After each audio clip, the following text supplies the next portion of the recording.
kacang dia macam ni. Bismillah. Memang sedap. Abang kena order ni.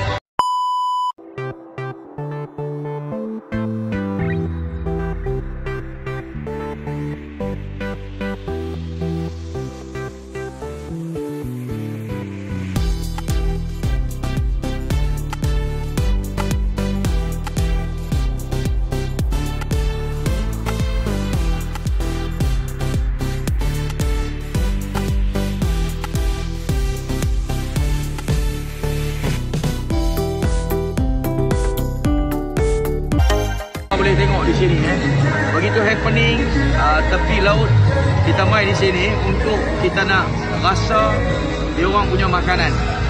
Kita bagi review yang jujur. Kalau sedap kita akan bagi tahu sedap, kalau tak sedap kita akan bagi tahu kepada mereka punya tauke. Okey, mari kita tengok satu-satu.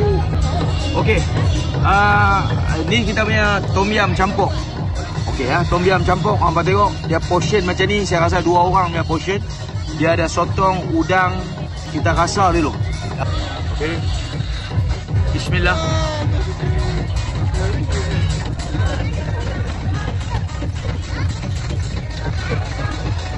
Betul. Okey, saya bagi tahu apa yang rasa ni. Dia ada rasa masam, masin, sedikit pedas, tapi memang hampa boleh makan. Kita bagi memang sedap ni. Kalau hampa mai, hampa boleh order tom yum campur. Okey? Sedap. Kailan ikan masin, hampa pun dah tahu dah. Yang ni kita ada ikan sekap 3 rasa. Apa kata kita rasa dulu macam mana, sedap ataupun tak sedap.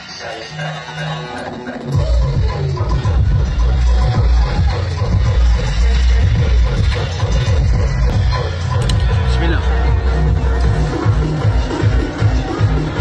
Wih, sedap ni, bukan sedap. Saya rasa dengan nasi tu.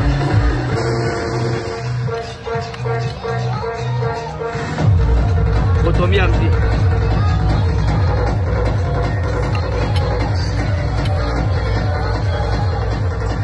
Okey. Ikan dia pun lembut, memang sedap. Kita boleh bagi tahu memang cukup rasa ikan sekap 3 rasa ni. Okey, yang ni kita rasa lagi satu Ini adalah ikan bakar garlic butter. Okey, kita test. Special ni. Special ni. Ikan sekap ni. Rasa garlic butter ni. Bismillah.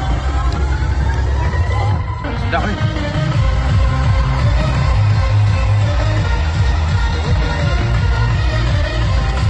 Okay. Saya bagi tahu gambar. Ikan garlic butter ni dia lebih masam. Dia rasa terlebih masam, kurang garlic. Kalau hampa mai, hampa bagi tahu kepada tuan kedai, suruh bagi rasa bagi lebih garlic, kurang masam. Ni saya bagi tahu hampa review jujur.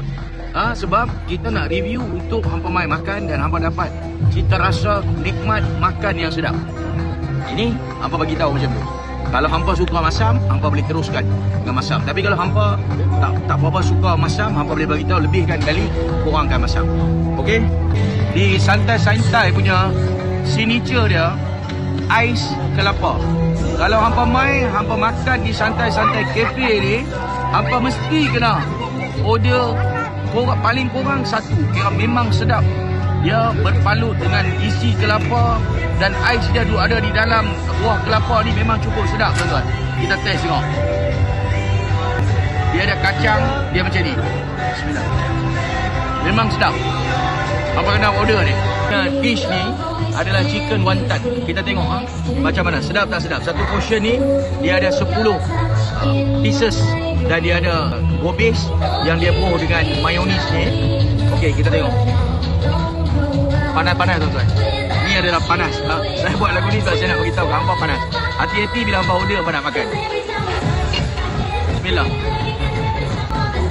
Rangup sedap, rasa ayam. Memang hampa kena order. Apa pun saya nak bagi tahu, hampa boleh main menjamu selera di tepi pantai, di tepi laut. Anak-anak hampa boleh main di tepi-tepi pantai ni. Dalam masa yang sama, hampa boleh menjamu selera dalam keadaan suasana yang cukup tenang, ditiup oleh angin malam, angin laut, bayu laut, memang terbaik. Support perniagaan orang kita, support santai-santai cafe di Batu Peringgi. Terima kasih.